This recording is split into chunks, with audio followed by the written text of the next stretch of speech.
Fique agora com uma palavra de Deus para abençoar sua vida. Um culto realizado na Igreja Assembleia de Deus, Catedral da Família, em Goiânia, Goiás. Estenda a sua mão para cá, vamos orar. Deus querido, amado, nós te suplicamos, te pedimos nesta noite que o nosso coração, ó Pai, esteja ávido pela Tua Palavra, que os nossos ouvidos estejam, meu Deus, abertos, para que a Tua Palavra possa penetrar e que possa no nosso coração fazer guarida, Senhor. Nos abençoa, Senhor, abençoa o Teu servo, pastor Domício Júnior, que estará ministrando, meu Deus, nesta noite a Tua Palavra. Usa ele como o Senhor tem usado, meu Deus, com autoridade, com poder, intrepidez na Tua Palavra, porque nós queremos nesta noite, mais uma vez, sermos tocados pelo Senhor, no nome de Jesus Cristo. Amém, pastor. Amém, glória a Deus, aleluia. Graça e paz, amados, em nome de Jesus, amém. Glória a Deus. Amados, hoje eu quero falar sobre um assunto muito sério e muito importante para cada um de nós. Eu quero falar sobre o que pode estar te limitando de conquistar aquilo que Deus tem para a sua vida. Todos nós enfrentamos níveis de limitação. O dinheiro é uma limitação para muita gente. Muitas pessoas gostariam de dar o melhor estudo para o seu filho, mas não conseguem porque não tem dinheiro. Muitas pessoas gostariam de fazer um tratamento de saúde, mas não faz porque não tem dinheiro. Quantas pessoas tinham o mesmo câncer do ex-presidente e falecido José Alencar, mas assim que detectaram, diagnosticaram aquele câncer, pouco tempo depois, já faleceram.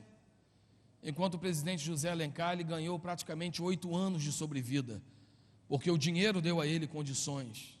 Então o dinheiro para muita gente é um fator de limitação. Existe um outro fator de limitação que é o tempo. Muitos de nós gostaríamos de ter 36 ou 48 horas num dia só. E eu não estou falando de gente que não organiza o seu tempo, estou dizendo de gente que quer ser produtiva. E por falta de tempo, o tempo limita algumas conquistas. A idade é um fator limitador. Você já deve ter percebido que eu sou carioca, e meu sonho quando eu era adolescente era ser surfista, só que não tinha dinheiro, mas eu tinha tempo para poder ir para a praia. Então eu ia para a praia, não tinha dinheiro para comprar a prancha de surf, ficava vendo os outros surfar. E até hoje eu gosto muito de ver documentários sobre surf. Hoje, que eu tenho condições de comprar uma prancha, eu não tenho mais tempo para poder ir para lá. E também já não estou com uma idade muito legal, estou com 47 anos, se eu tomar um capote, vai ficar complicado, né? Vou ficar 2 meses fazendo fisioterapia. Então, esse fator de limitação já acabou. Mas, amados, existe um fator em que quando você não tem tempo, você pode se programar e ter o tempo. O tempo também é uma questão de prioridade. Muitas pessoas não estão aqui nesta noite, e se você perguntar por que elas não vieram, elas vão arrumar várias desculpas, principalmente os jovens solteiros. Mas se eles arrumarem um namorado, vai aparecer tempo para ficar com o namorado todos os dias de noite, porque tempo é questão de prioridade. Existem várias coisas que você pode fazer, amado, mas existe um fator que limita muitas pessoas e que nós até hoje não aprendemos a conviver com ela. É um fator que amarra, te impede de crescer, de romper, de evoluir, de se relacionar. E essa limitação chama-se ofensa. Abra sua Bíblia no livro de Provérbios, capítulo 18.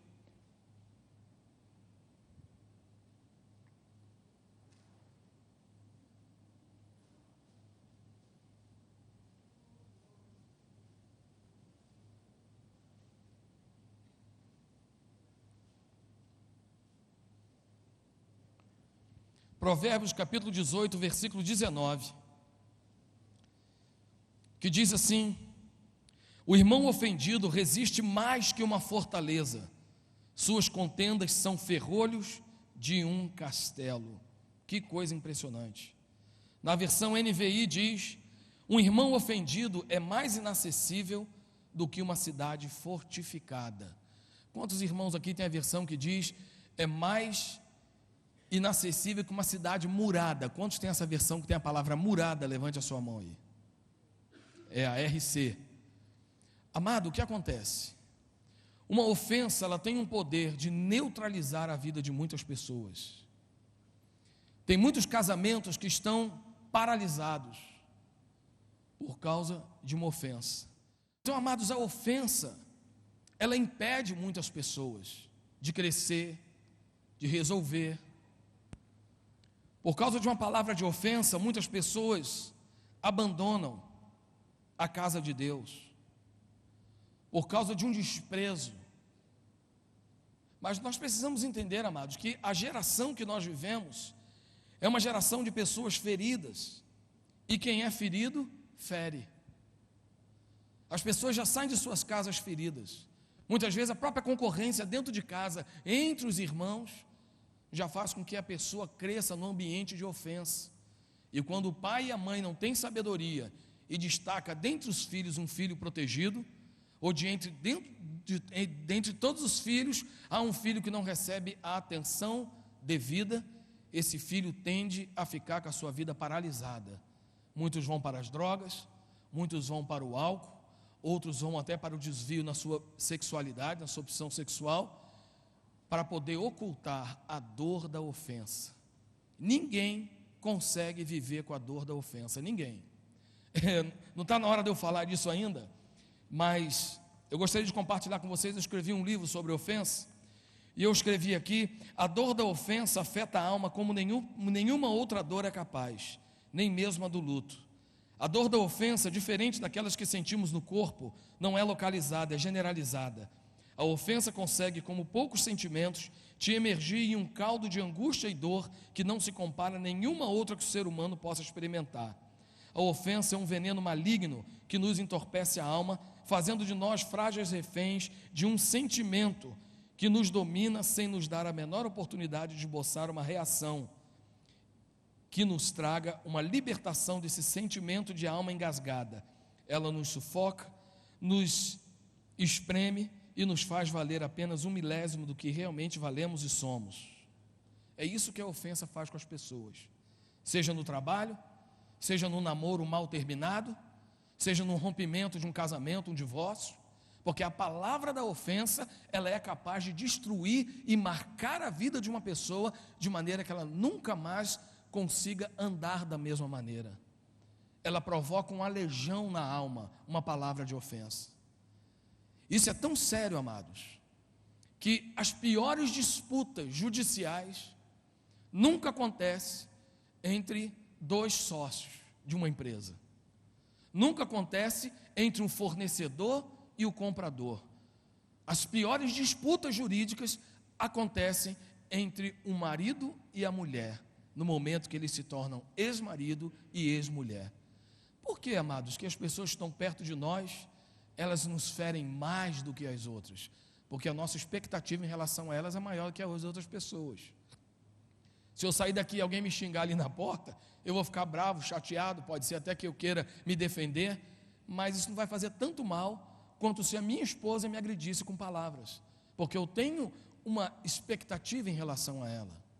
Por causa disso, dentro de casa, é o núcleo onde acontecem os maiores desgastes relacionais, provocando ofensa, dor, paralisia, separação, muitas vezes facção dentro do núcleo familiar, dentro do grande núcleo, entre primos e irmãos, tudo isso. Mas, amados, Salomão, ele sabia o que falava. E quando ele disse que um homem com o coração ferido é mais inacessível que uma cidade murada, ele sabia o que ele estava falando, porque ele vivia num contexto onde as cidades eram muradas. Falar de uma cidade murada, para mim e para você, tem um significado. Salomão, falando sobre cidade murada, tem um outro significado. As cidades eram muradas naquele tempo, primeiro, para não ser atacado por ninguém. Segundo lugar, para escolher demais quem ia entrar na cidade deles.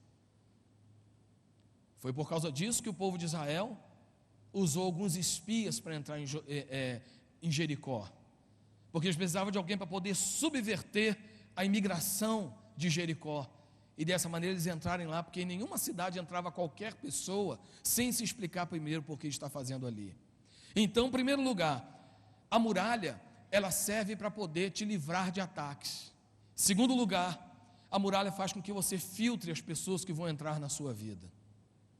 Houve um período na minha vida em que eu gostaria muito que meus pastores estivessem comigo, mas eles não estiveram comigo. embora eu fizesse parte do corpo diretivo da igreja, naquele momento os meus pastores se afastaram, mas não se afastaram porque eram ruins ou omissos, era o estilo deles, e não é errado, e hoje eu vejo que eu faço isso com muitas pessoas, porque não dá para eu estar perto de 500 pessoas ao mesmo tempo, então eu tenho que estar perto de alguns apenas.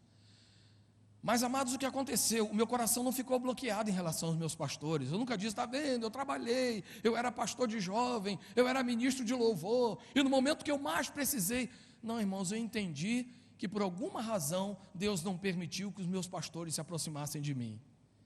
E porque eu não criei essa muralha, quando eu fui morar em Curitiba, depois desse deserto da minha vida, eu tive pastores que cuidaram da minha vida e foram instrumento de Deus para curar a minha alma. Então existem pessoas que não querem mais saber de igreja, porque foram ofendidas e permitiram que fosse criado uma muralha em torno deles.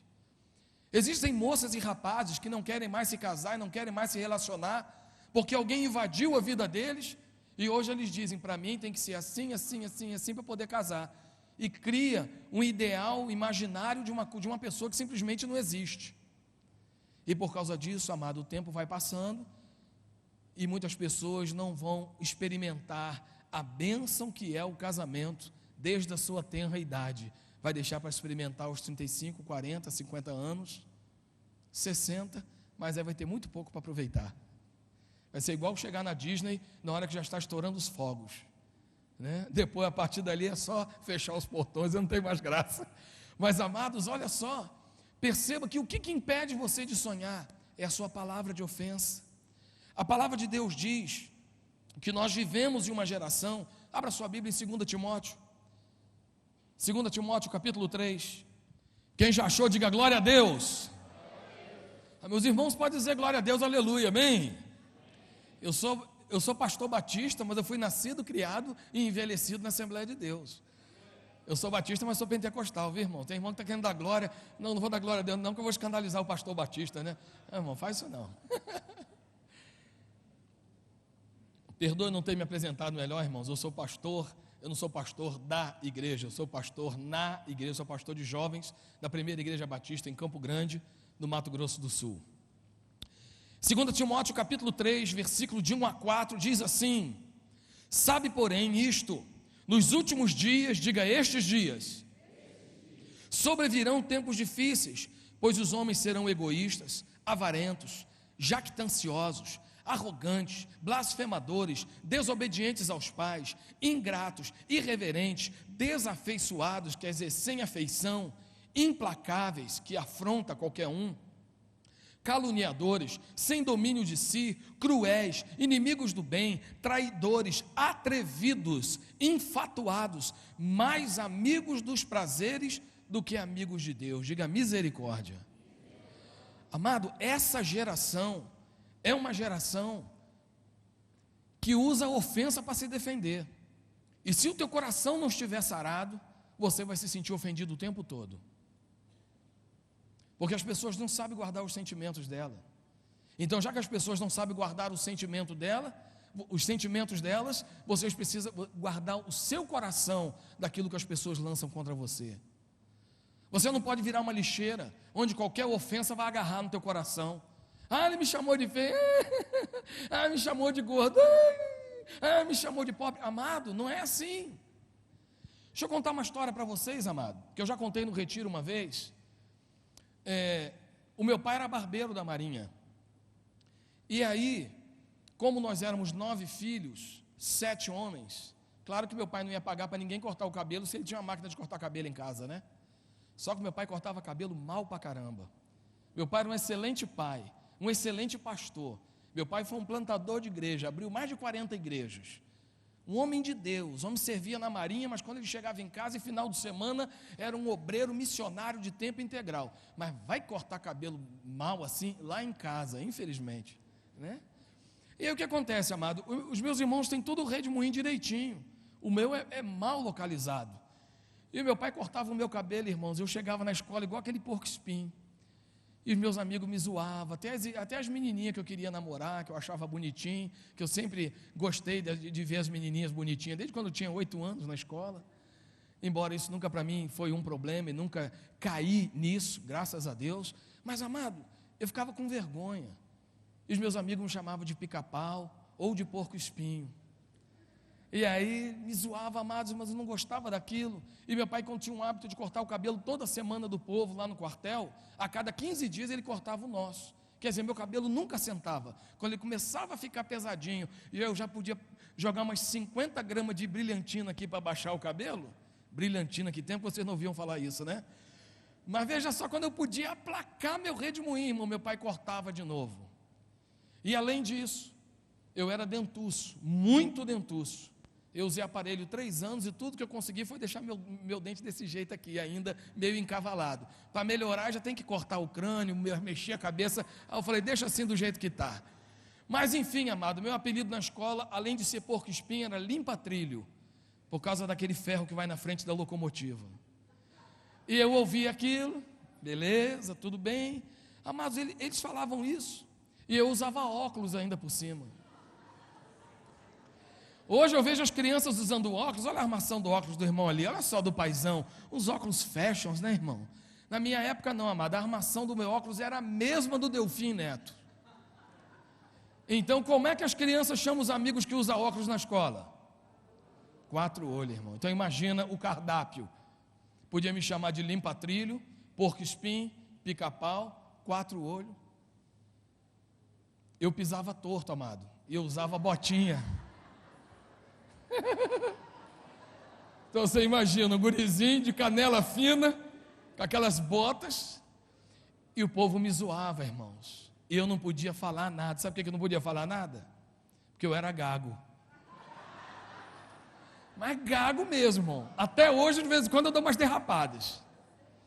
E eu, para me defender, eu tinha que falar, para com isso. Aí eu preferia rir. Acho que foi aí que eu comecei a rir demais. Porque diante disso, amado, eu tive que rir. Mas eu chegava em casa, triste às vezes, e minha mãe dizia assim, ô meu filho, está triste por quê? Ah, mãe, eu não aguento mais, mãe. O pai fica cortando meu cabelo assim, os meninos mexem comigo, eu sou dentuço, não sei o quê. A minha mãe dizia assim, mas meu filho, o que Deus tem para você é maior do que tem para todos os seus coleguinhas. Eu sei que era um certo exagero de mãe, mas se tornou verdade. Se tornou verdade, irmãos, estou falando sério. Quando eu encontro os meus amigos que estudaram comigo, irmãos, eu fico olhando, rapaz, mas era melhor se você fosse dentuço e cabelo de porco-espinho, hein? Você ia ter mais futuro. Mas, irmãos, o que aconteceu? Isso me limitou. Isso me limitou, me criou alguns bloqueios sociais, porque eu sabia que onde eu chegava, alguém ia me zoar, e meu coração ficou ofendido. Depois eu comecei a aprender a tocar violão, aos 12 anos, eu aprendi bem rapidinho, e com o tempo, amados, eu fui aprendendo, desenvolvendo, e daqui a pouco, através do instrumento musical, eu comecei a me socializar melhor. E depois Deus começou a me abençoar, eu não apenas toquei violão, eu compus algumas canções, entre elas os que confiam no Senhor, são como um monte de Sião. E Deus foi me dando a oportunidade de compor, amados, e Deus foi abrindo portas para mim. Mas, amados, eu nunca, desde quando eu entendi o poder da ofensa, eu nunca permiti que minha vida e meu coração ficassem debaixo da ofensa. Mas, amada, a ofensa é uma coisa, tudo bem, pastor, bonito, mas o que eu vou fazer com a ofensa? A ofensa tem 2 filhas malignas, diga, ira e amargura. Algumas pessoas, quando são iradas, elas ficam ofendidas, elas ficam iradas, bate nos outros, joga o carro para cima dos outros, dá tiro, agride fisicamente, e por causa disso, muitas delas estão na cadeia, porque uma palavra de ofensa entrou no coração delas. Por isso que você precisa proteger o teu coração. Por isso que, mais uma vez, Salomão também disse, sobre tudo que se deve guardar, guarda o teu coração, porque dele procede as fontes de vida. Se você não proteger teu coração, irmão, você vai estar extremamente exposto a humilhações, a feridas, a constrangimentos. Então a ira causa a ida de muita gente para a prisão física, mas a amargura é uma desgraça também, porque leva a pessoa para a prisão emocional. A prisão física é quando a pessoa vai lá para a cadeia e fica lá. Agora a prisão emocional, onde essa pessoa está indo, ela está presa, por causa da ofensa gerada pela palavra de alguém. Então o que você tem que fazer, amados? Que bom, fiquei feliz quando eu vim aqui o curso Veredas Antigas. Faça esse curso. Quando fiz o Veredas Antigas, fortaleceu em mim quem eu sou em Deus. E para mim, amado, eu não estou nem aí por o que acham de mim. Eu sei quem eu sou em Deus. Eu não preciso agradar ninguém, não preciso de palavra de afirmação, não preciso de cafuné, não preciso de bajulação, porque eu sei quem eu sou em Deus. A minha identidade não é ninguém que vai me dizer quem eu sou. O máximo que você pode dizer é afirmar o que Deus já disse que eu sou. Aí eu aceito. Agora não dependo de você. Tanto que quando alguém fala assim, fala mal de mim, eu digo é porque ele não me conhece. Porque minha identidade válida é aquela que o Senhor me deu e não a que as pessoas querem me dar. Porque o tempo todo as pessoas querem alterar, amada, a sua identidade e o teu chamado em Deus. Quando Daniel chegou lá na Babilônia, a primeira coisa que fizeram foi o quê? Mudar o nome de Daniel para Beltesazar. Já pensou? Administrador dos tesouros de Baal. Está amarrado. Mas o livro do profeta é o quê? Do profeta Beltesazar ou do profeta Daniel? Daniel, ele não aceitou a identidade que deram para ele. Ele falou, minha identidade é Daniel. E Daniel significa, Deus é meu juiz. E porque ele se pegou a identidade dele, Deus continuou sendo o juiz dele. Você tem que ser o que Deus te chamou para ser. E não o que as pessoas estão dizendo que você tem que ser. Mas, amados, existem essas duas filhas. E existem duas maneiras de você lidar com as duas filhas da ofensa, amado. É o perdão e a vingança. A vingança é terrível. Porque a vingança, você tira de Deus um direito dele. Porque a palavra de Deus diz, minha é a vingança. Você quando chega e diz, olha, eu não acredito que Deus vai se vingar para mim, não, que Deus não tem poder para isso tudo, não. Aí você vai lá e se vinga.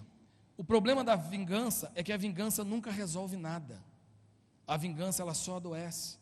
Abra sua Bíblia em Números capítulo 5, versículo 6. Hoje está parecendo escola dominical, né? Tanto texto para você ler, mas tem que ser assim mesmo, né, irmãos? Eu não estou aqui para falar de mim, não. Estou aqui para dizer o que a palavra de Deus diz. Quem gosta da palavra de Deus, pula para cima e para baixo. Números, que número? 5, versículo 6. Olha só, amados.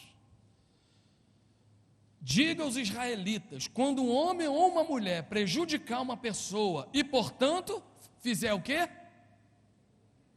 Diga, ofender o Senhor, será culpado. Diga, quem faz mal para mim, quem me prejudica, ofende ao Senhor. Por isso ele se vinga. Eu nunca entendi, irmãos, por que a pessoa fazia mal para mim e quem se vingava era Deus. Oh, Senhor, deixa eu me vingar, deixa eu ter o prazer de me vingar. Mas por que, amado, que o Senhor vinga? Porque quem me prejudica não está me ofendendo, está ofendendo ao Senhor. E o Senhor diz, por que você vai se vingar? Porque quem te faz mal não ofende você, faz mal para você, mas ofende a mim. E já que o ofendido sou eu, deixa que eu me vingo. Diga, a vingança pertence ao Senhor. Porque, amado, até enquanto você fica pensando na vingança, você fica levando a pessoa que te ofendeu para cima e para baixo. Você está fazendo, amado, um cruzeiro no Caribe, e aquela pessoa está contigo na tua mente e no teu coração. Você diz, eu estou aqui, ela não está. Onde você vai? Você vai no shopping e se lembra daquela pessoa. O tempo todo você se lembra dela. Você ouve o nome de uma pessoa parecida com o nome dela, você se lembra. Amado, qual é a melhor solução? É vingar, sim ou não? O que é que nós devemos fazer com os nossos ofensores? Perdoar. Amado, deixa eu contar uma história para vocês. Nós trabalhamos no modelo de discipulado, e eu tenho um discípulo que é missionário na Espanha. E ele ficou muito tempo na África, e depois ele voltou para o Brasil.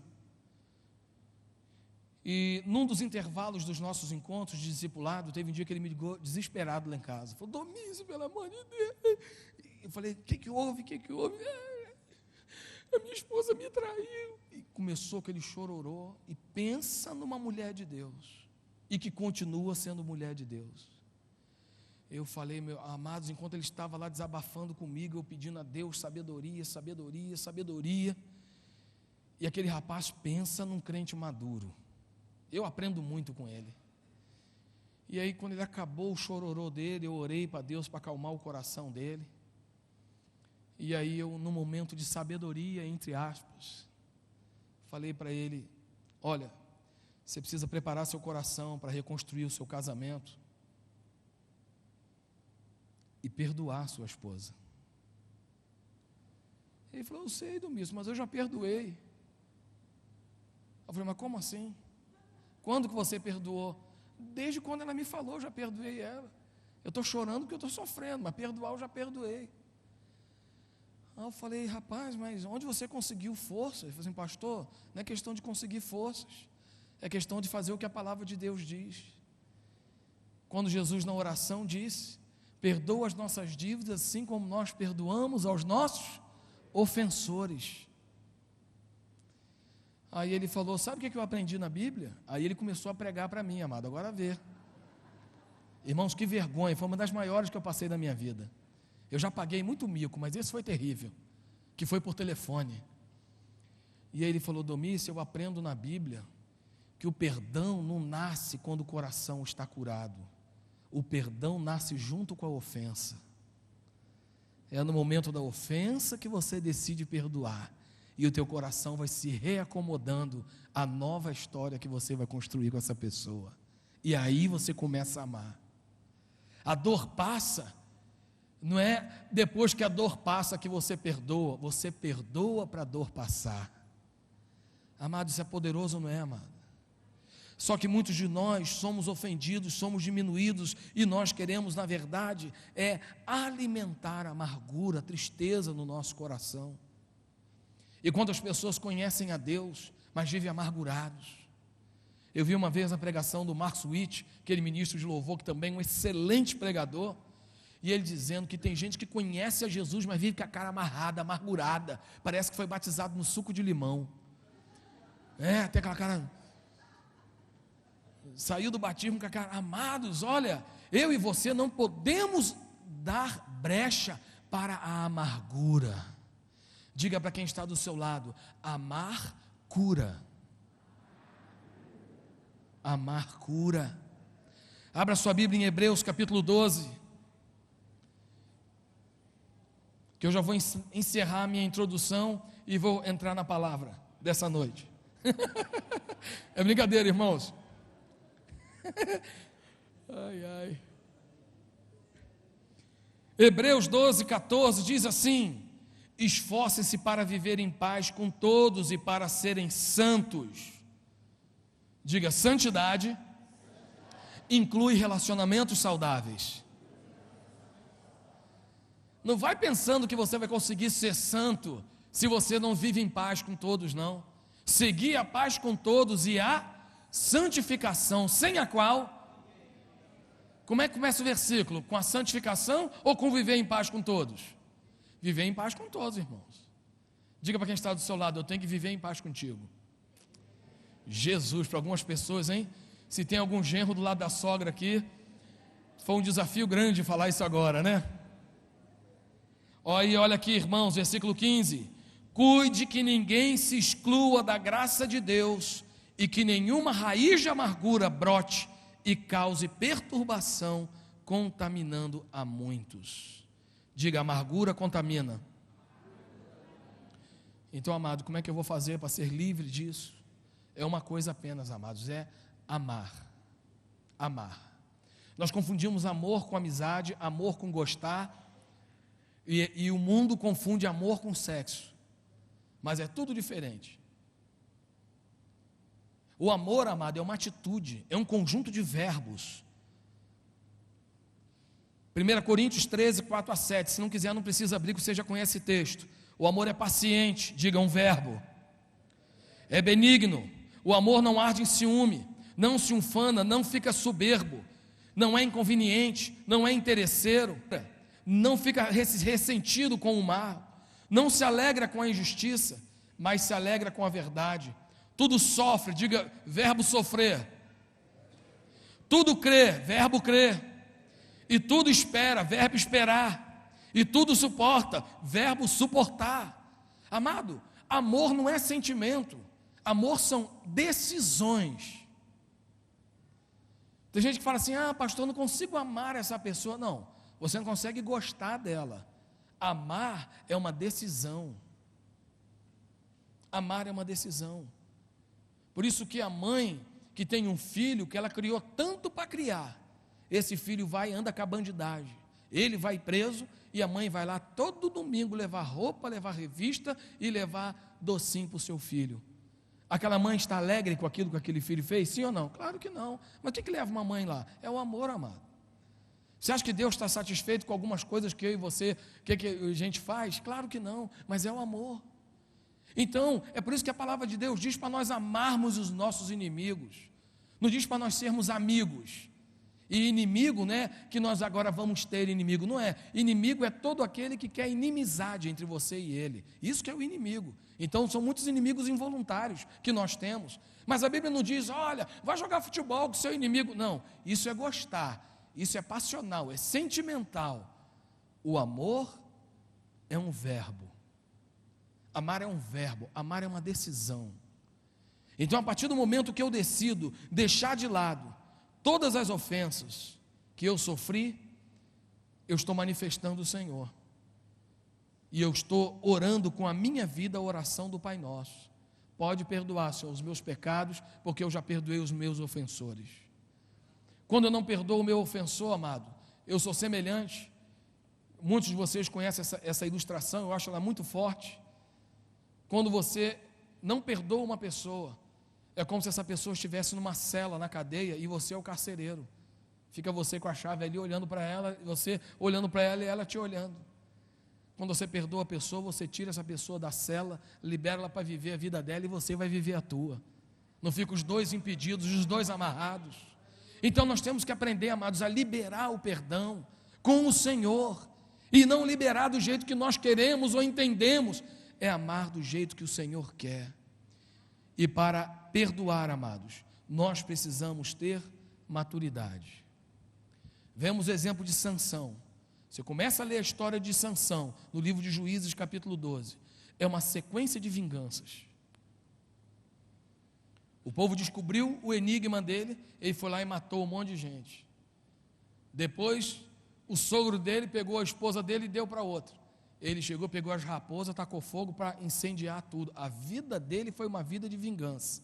E é muito triste que no final da vida dele, ele diz: Senhor, me dê forças nessa última vez, para que eu possa colocar a minha mão em cada coluna e destruir esse templo, para que eu me vingue dos meus olhos. Foi a última palavra que Sansão falou, foi uma palavra de vingança. Um homem nascido debaixo de uma promessa de Deus, filho de uma mulher que não podia ter filho, um homem separado por Deus, com voto para ser nazireu, mas o coração dele era amarrado pela vingança. Ele era um libertador, é uma classe de heróis que nós temos. Assim como Gideão. Gideão não foi rei, não foi profeta, foi um libertador. Sansão também foi um libertador. E ele tanto era um homem de Deus, que lá no livro de Hebreus, quando nós lemos os homens da fé, os heróis da fé, nós vemos o nome de Sansão no meio do herói da fé, irmãos. Mas por que ele não foi tudo que Deus planejou para ele? Porque ele se vingava de todo mundo. Aí nós vemos o exemplo de José, sendo traído pelos irmãos, vendido pelos irmãos, e depois no finalzinho do livro de Gênesis, os seus irmãos falando: nós temíamos que você fosse fazer algum mal com a gente, pelo que nós fizemos com você. Ele falou: eu não iria me vingar de vocês, porque o mal que vocês me fizeram, o Senhor me transformou em bem. Olha a diferença, irmão. Quem que você quer ser, Sansão ou José? Quantas Josefas nós temos aqui nessa noite? Diga glória a Deus. E quantos Josés nós temos aqui nessa noite? Levante a sua mão. Olha aí, amado. Mas a escolha é sua. A escolha é sua. É no momento, amado, em que vem a ofensa. E existem pessoas que ficam pensando numa maneira de te ofender. E às vezes nós damos bandeira e nós damos a dica para as pessoas de qual é a palavra, qual é o comportamento que nos ofende. Agora, por que nós somos ofendidos demais também? Por causa da nossa soberba. Você, quando se torna humilde, você fecha a porta da ofensa. Porque nós nos ofendemos porque achamos que o mundo tem que nos elogiar. E o mundo gira em torno da nossa vida. Não é não, irmãos. O mundo é o mundo, com você ou sem você. Então você tem que viver a sua vida com simplicidade e humildade. Se alguém te ofendeu, que pena, né? Me ofendeu, perdeu o tempo dele, eu continuo aqui na minha caminhada. Pronto, simples assim. Mas algumas pessoas se acham o centro do mundo. E por causa disso, qualquer incômodo, qualquer coisa fora do controle, ela já se sente ofendida, humilhada, substituída. Você precisa perder essa síndrome de Deus. Certa vez um homem estava mandando muito na sua mulher, controlador no último. E a mulher dele falou: amor, eu te amo demais, você é o homem da minha vida, eu orei muito para casar com você, você me realiza, mas essa tua mania de que tudo é você que é a última palavra, tudo é você que tem razão, tudo você que sabe fazer, todo mundo importante você conhece, essa tua síndrome de Deus eu já não aguento mais, meu filho. Você vai ter que procurar um terapeuta familiar e vai ter que buscar ajuda. Eu só continuo casado com você se você buscar ajuda. E aquele homem se viu naquela situação, ele não queria destruir o casamento dele, falou assim: eu vou buscar ajuda. E aí ele procurou um psicólogo cristão, e o psicólogo falou assim: olha, a sua esposa falou que você está dominando, você parece um Deus dentro de casa, e para eu te ajudar nessa terapia, identificar o que houve na sua vida, eu preciso que você me conte tudo desde o princípio. Aí ele falou: bom, no princípio eu criei o céu e a terra. Então, amado, nós não podemos ter essa síndrome de Deus, temos que ser servos de Deus, aprendendo a superar as dores e as ofensas que lançarem contra nós, liberando a vida dos nossos ofensores, em nome do Senhor Jesus. Diga: eu sou maior que as ofensas. Só os nobres sabem perdoar. Diga. Glória a Deus. Vamos ficar de pé e vamos orar, em nome do Senhor Jesus.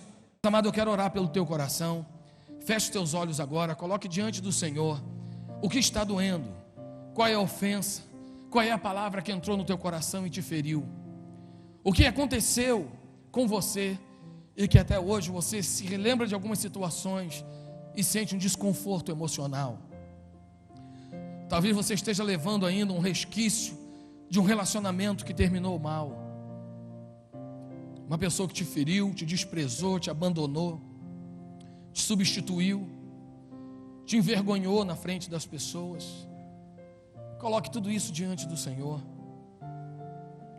Abra-se para receber esse toque do Senhor sobre a tua vida nesta noite.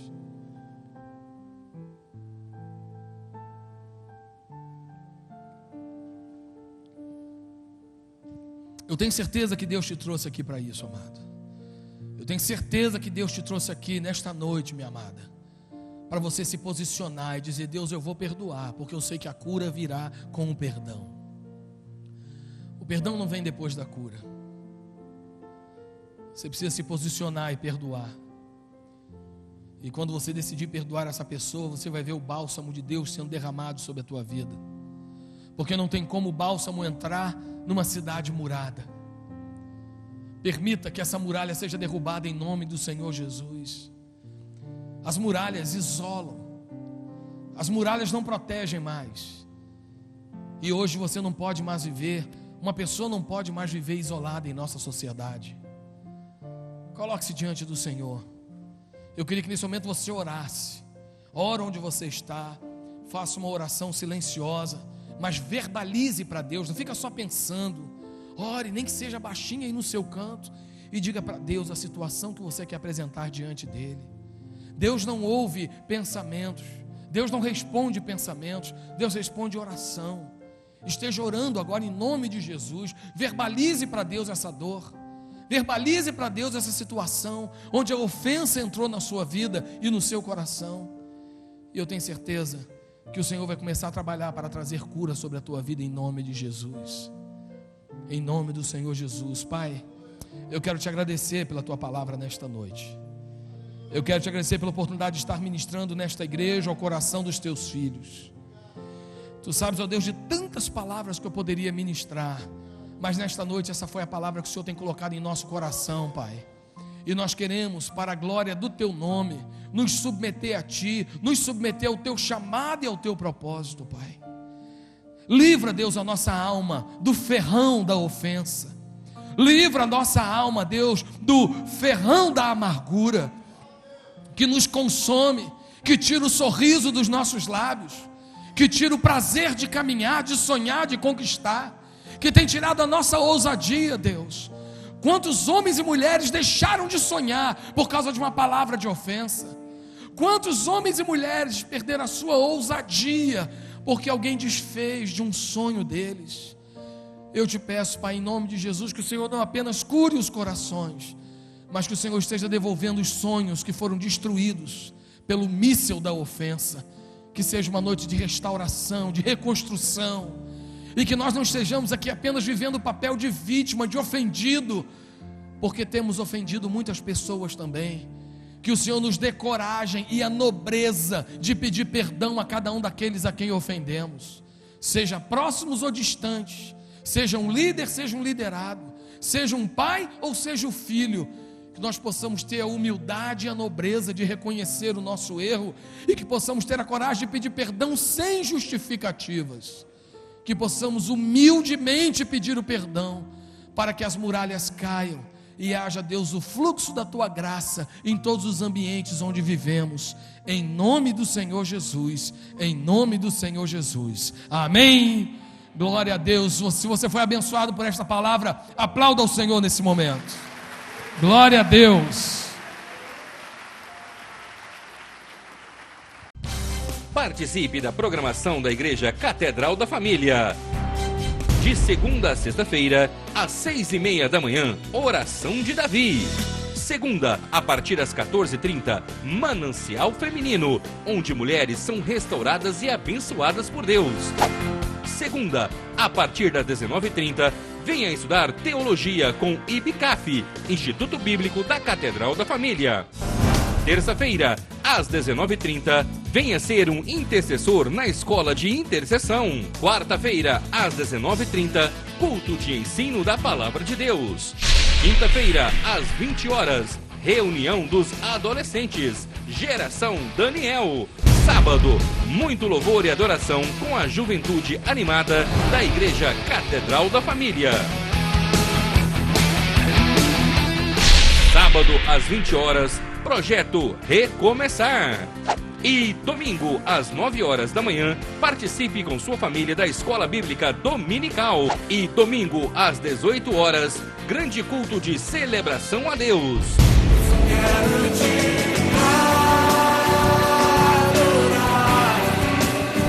A Igreja Catedral da Família disponibiliza ainda para você cursos para edificar a sua vida. MMI, Casados para Sempre. CRAU, cursos para finanças. Educando filhos à maneira de Deus. Alcançando o coração do seu adolescente. Veredas Antigas. ONI, curso para noivos. De domingo a domingo, uma programação recheada de muita alegria, unção e bênçãos de Deus. Informações 3281-4918 ou acesse o site www.catedraldafamilia.com.br.